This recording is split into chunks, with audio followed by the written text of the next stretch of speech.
Hi guys, welcome to the video. Today we're going to start the 12 Matryoshkas of Christmas.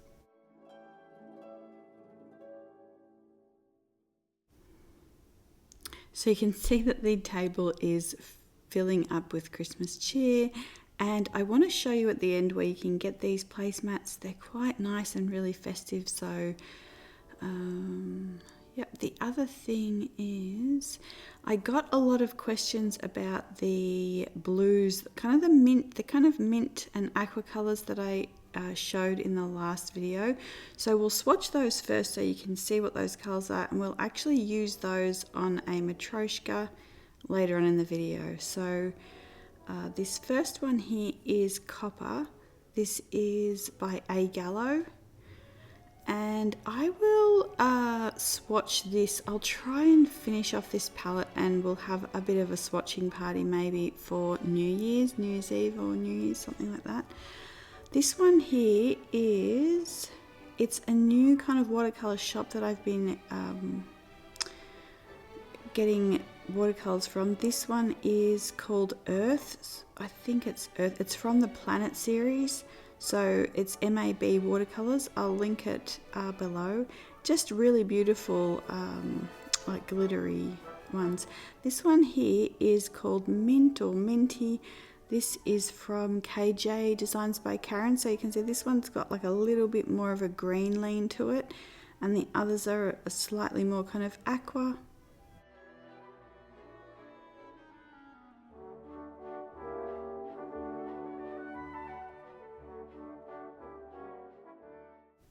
So yeah, we'll do this very kind of snow, ice, frost kind of inspired one second. The first one we're going to do is this one, because the days have been getting dark really early, somewhere around 4 o'clock. And yeah, it's just kind of had that, the days have kind of had that quality, that kind of inky, smoky quality about them. Everything's kind of, the trees are all brown, everything is kind of turned to winter. So yeah, these are the printables that we're going to be using. I will link them below, and these are like an older version. These are also a simpler version, so if you want to start yeah, kind of start somewhere a little bit simpler, these are really good for that. The other thing you can do is enlarge these on a printer. That might help as well. So I'll give a few kind of tips as we go, but the first thing is I just really like to hold these up to a window or tape them to a window and then trace them onto the watercolor paper.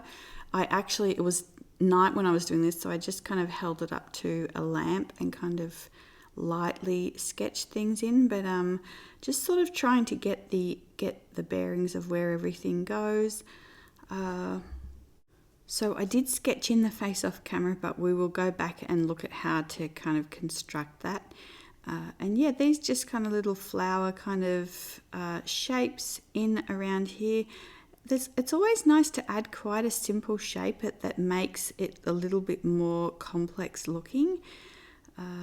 Yeah, so we will look at the kind of how to do the face. So I know you can kind of trace it, but just so you kind of have it in kind of if you want to work on these. So I often will start with like the chin, and then kind of go around and put the hat in. So I've kind of got the face framed. It's also a good idea to look up some nesting dolls as well, and I think there might be a couple of videos I can link below, just to get some ideas of different kinds of things that you can do as well. So I am just putting these kind of curls in, a little bit of the hair peeking out, and then the bow.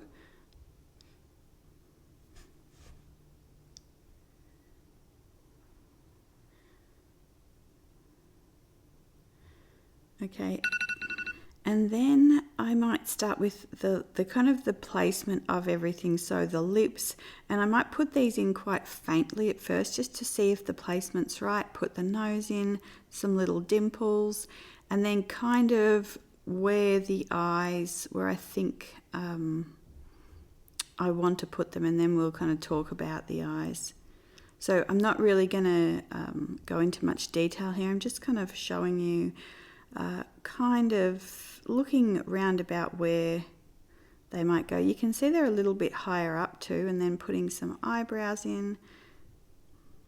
I might look at like putting the kind of hat or that kind of material over closer to the eye there.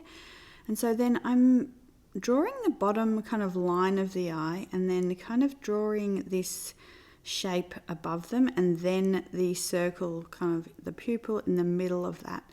And then I draw some little circles, one bigger one, maybe a couple of smaller ones, and do the similar thing, kind of the bottom of the eye around the top. Do a few eyelashes that don't really join to anything, and then the circle for the pupil. And then I'm putting the circles in the same spots. So if there was a larger one on the bottom right, I put that in, and then kind of two smaller ones over there. And then I just fill in all around those circles. And that sort of gives sort of quite a nice, it's almost a little bit kind of anime inspired, but it's quite a nice kind of shaping to the eye.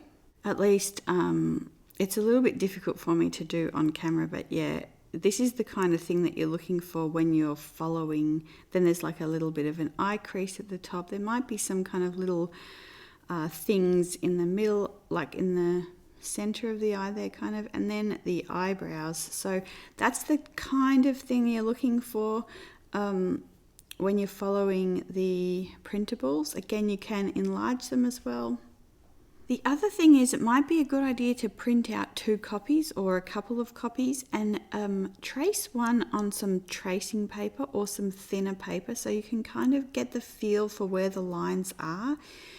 And the other thing is just going over the actual printable sheet with maybe a gel pen, colouring it in with pencils and, you know, other media like that.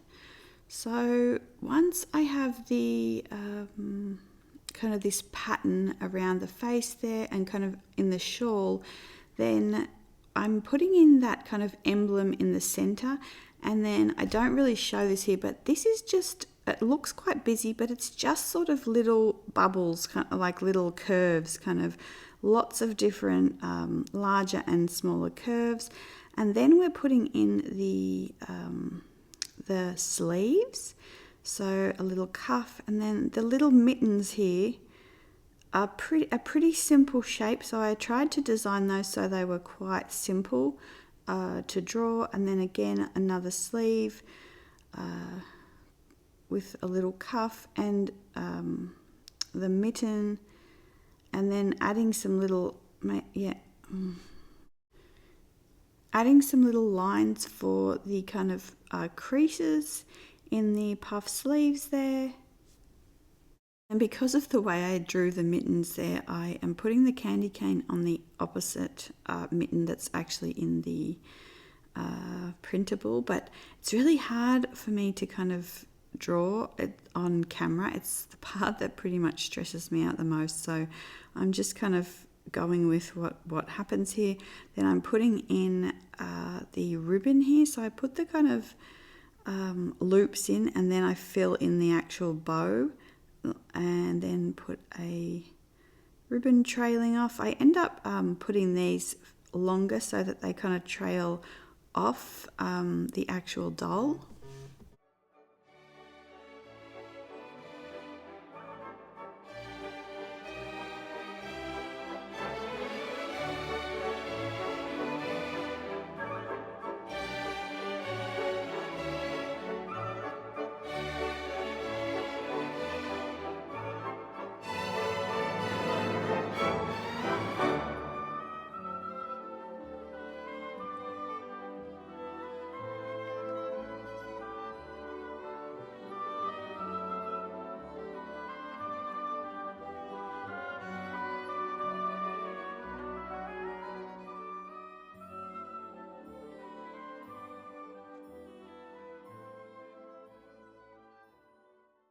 Okay, so again we're putting in a simple shape, one curve one way, another curve the other way, and then a kind of teardrop in between.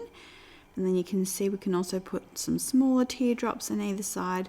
So very, very kind of simple, but again, it makes it look quite complex and quite elegant.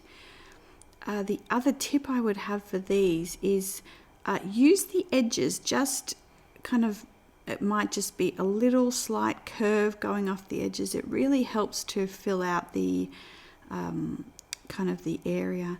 And then inside here we just have a little stable, so you can see my wonky line there, but just basically a very small simple stable, again because the it is so busy, and then a star, just so very simply denoting the nativity there, and then a little tab on the side kind of adding that vintage element.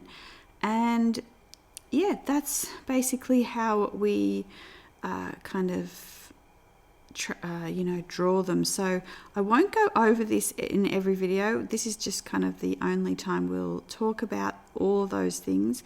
And then I am putting some colors here that I've thought I would use, kind of starting to mix and starting to think about what colors I want to use here. So I started with blues because I felt like I would be using like blues and the violet earths and the purples, but I end up more just using the purples and the violet earths for this, kind of all different kind of mixes of that. So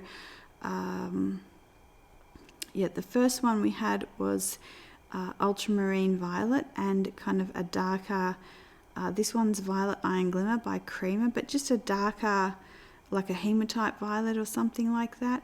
And then you can see that on the one side where there's shadow, I'm adding some more color. So I'm dropping in more color on that side to kind of intensify the color.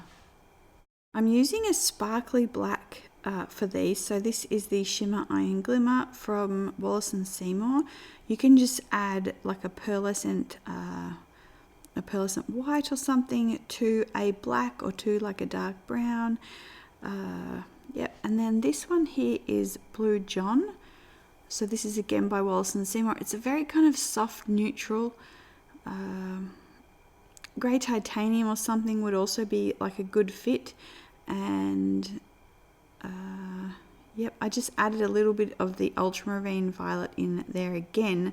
So you can see that I've mixed the ultramarine violet with two different kind of neutral colors to get kind of differing shades and just a slightly different version there. And then I'm adding, so I haven't rinsed my brush, I just added some more ultramarine violet straight onto my brush to get these, so it still has a little bit of that grey kind of left in there. And then you'll also see that kind of as I'm moving down the Matryoshka, I'm kind of getting deeper with the tones here. So this one here is the, again, like the Violet Iron Glimmer, and like a Mars violet would be something like that. And yeah, or you can add just a little bit of like a purple to a brown, and just filling in this, and then also going back in. I think one of the crucial parts of watercolor is while it's still wet and when you've put your first wash in, go back in, drop in some more color. So continue to kind of add color until you think it's kind of where you'd like it to be. And so then I'm using amethyst with a little bit of this mix of whatever's already on my palette. So this is a Daniel Smith color, and yeah, it's just a really nice kind of, again, it's got a little bit of that smoky quality to it. So I'm adding that in for the base. I'm also a big believer in, if you get stuck, just go and do something else and kind of just think about it for a minute. Yeah, then I'm using Sedona, and like this is like a Potter's Pink. This is pink color from Creamer. Sedona is like a Daniel Smith burnt sienna, and then I've added a little bit of the ultramarine violet in there again as well. And you can see it's a very sort of soft watery wash in here to brighten up the sleeves a little bit, just to make them kind of a bit more lighter in tone there, so that they they stand out a little bit more on the kind of darker base. I've added, I'm just adding kind of more around where like the cuff of the sleeve is, and kind of underneath here where there might be more gathering around the material.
So I'm using a Nibs watercolor color here. This is Copenhagen.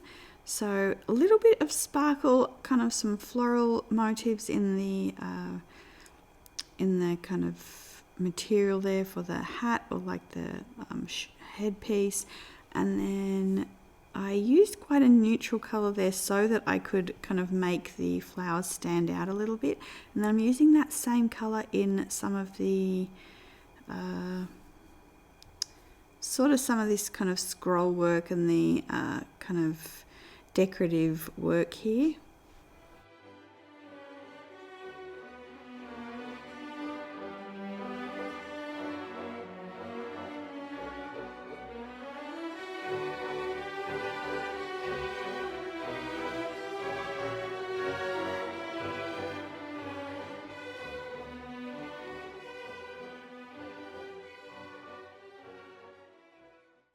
Okay, so you can see that I put French ochre on here without mixing it with anything that's already on there. And first of all, that was already a bad idea. It doesn't sort of help it blend. But secondly, I just didn't like the, So I rinsed off my brush. You can see I dried it, and then I'm lifting that color out. And then I'm just going to put on quite a dark version of amethyst, and it just makes it look a bit more like mittens, and it kind of helps them stand out there in the middle of their like all the other busyness. And then I'm putting a little bit of the French ochre there really lightly to kind of have a bit of light from the star kind of, and coming onto the little stable there, and then just putting some of these darker mixes around it.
Okay, so I'm just adding a brighter color into the tab there, and then one of the more neutral ones around it, and they also make that a little bit darker in some places. And that is pretty much the watercolor portion finished, or at least kind of the first wash. And now you can see I'm using the Copic multiliner. This is the warm grey in the 0.1, and I'm just going to go around kind of the whole doll and just define some of those lines a little bit. And I'm kind of deciding here with the face exactly kind of what I want to do, how much I want to add watercolor or not. What I was going to say was, this is kind of the first wash of the watercolor done. You can go back in once this is all dry, and you can add you know, a second kind of glaze just to intensify some of the areas. Like I go back in, I'm not sure if I show it, but on the sleeves I just add a little bit more shading in there. But at the minute you can see I'm just kind of going around with the multiliner, and I'm not kind of doing a hard fast line on everything, just a few areas. You can see here putting some creases back into the sleeves. So I think you can see, or hopefully you can see, that even though this looks quite complicated, once you break this down, there are just some simple shapes that you kind of keep using in different ways to create this. The most complicated thing is the face, and I would just recommend, like, even if you have some tracing paper, to keep you know, and you can see here I'm just kind of giving a little bit of shading, so very watered out on the brush here just on the side. But I would recommend like practicing just on a spare piece of paper or something, practicing faces a few times before kind of doing all the rest of it. If you feel concerned, like, you can also do the face first, so if that doesn't work out, you can you know, start again. But like here I'm putting the face in last, but you could in the next one I put it in, I think, first. But yeah, so this is just a little bit of the Incarnate number 1 from Creamer. And you could also use, there's a few other things you can use, like even an orange with some white. I'm putting a little bit more kind of in the cheek area. That's really all I do as far as watercolor for the face. So I'm going to also link a really nice video. I'll see if it's still available. I watched it like 8 or 9 years ago, I think, but for mixing different skin tones, it's really helpful. Then you can see the next thing is just to add little bits of gold. So what we've already done with the multiliner, I don't want to take all of that away. I'm just kind of going in a few different parts and kind of adding little bits of gold here and there. You can see at the bottom here I've traced all of those in gold.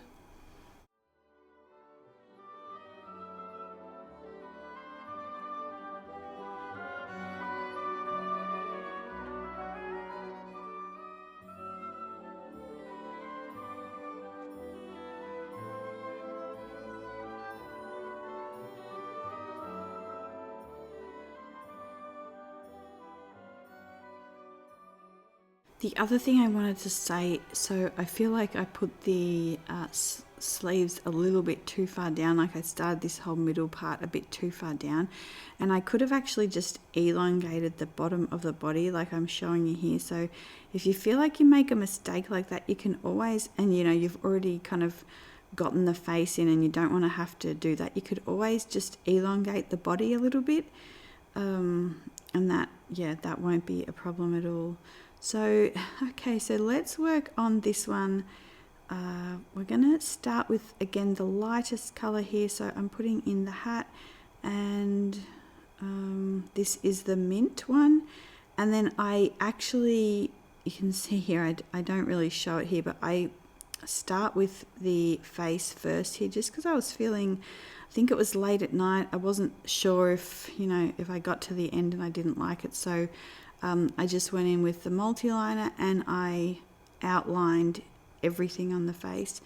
And then I've gone back in, this is the copper, and yep, just popping this in around the shawl.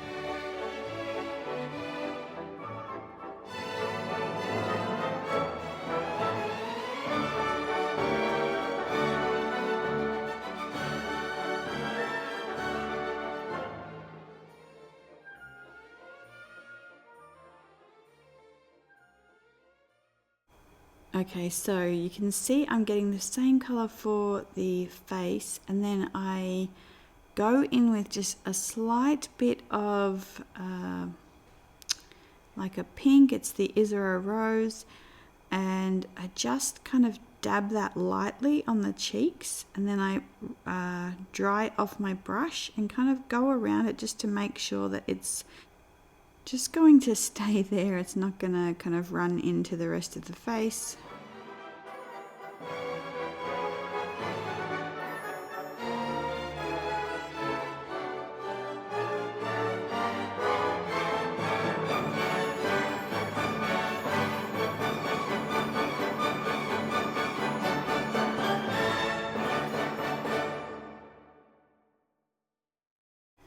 The other thing that you can see is that I'm using a tiny brush here because these are small details. Again, you can enlarge this if you want to paint it bigger. After you've also traced it and kind of practiced it, you can also just draw it bigger. But you can see here I just put some of the blue on the eye, and because the face was still wet, it's just kind of ran everywhere. So I've just picked that up with my brush, and then I liked the way that that looked, so I kind of did the same thing on the other eye, but it's actually a bit drier over here. So yeah, so then you have just kind of sparkly eyes with the actual drawing underneath sort of peeking through. This one that I'm using is the one that I worked on with Nibs. It's the Love in a Mist. So this is, if you guys have gotten this one, tell me if it's such a, I mean, I feel like it's one of the prettiest shades of blue. Yeah, I really love it. I wonder if you guys like it as well. So this one here is the ocean paper, and it's the silk grey. So again, if you have like one of the violet earths, you can use quite a lot of white and get a similar color to this. I wanted just something soft but also neutral for the sleeves. And then this one is the Wallace & Seymour Blue John. Again, you could use like a watered down version of like a neutral tint, and maybe also put like some of the blue or something else in it to just give it a little bit of something soft, maybe even some white.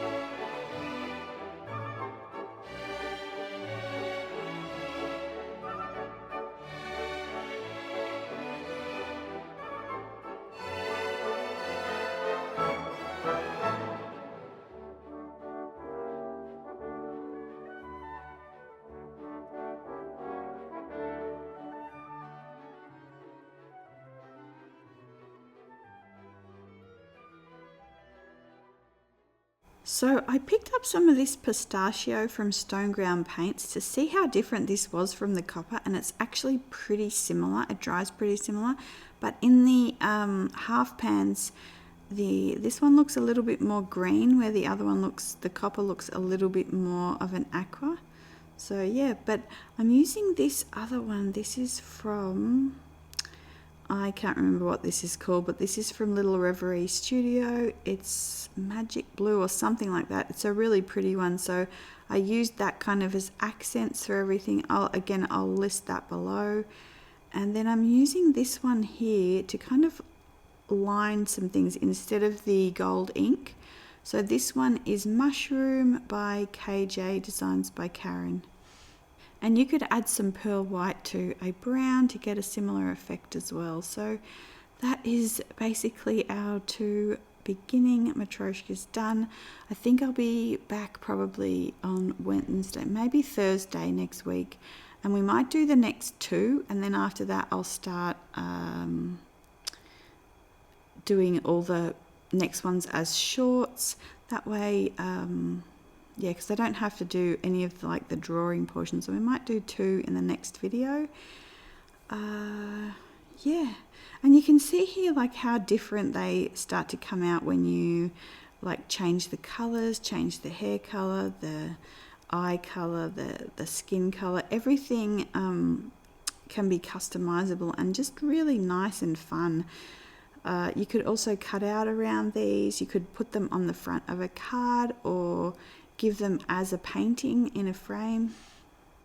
The other thing I want to say is today's the last day for 75% off the course. I will try and do some coupon until the end of the holidays, so just watch out for that. On the website it'll say kind of what the code is, but yeah, it's not going to be this low again. So yeah, I hope you are enjoying the class still. I still have a few things to catch up on. I've been struggling to kind of get over this whatever I've had, but yeah.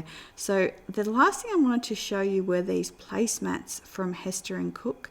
So we got a couple just in kind of a festive seasonal. They also have Christmas trees and things, but in Australia we have a lot of seafood over Christmas. It's warm in Australia, so yeah, that was just kind of that. But Rosie got a new Christmas jumper, and yeah, Millie was upset, so we put her raincoat on. And yeah, they're just having little treats. Okay, see you soon. Bye.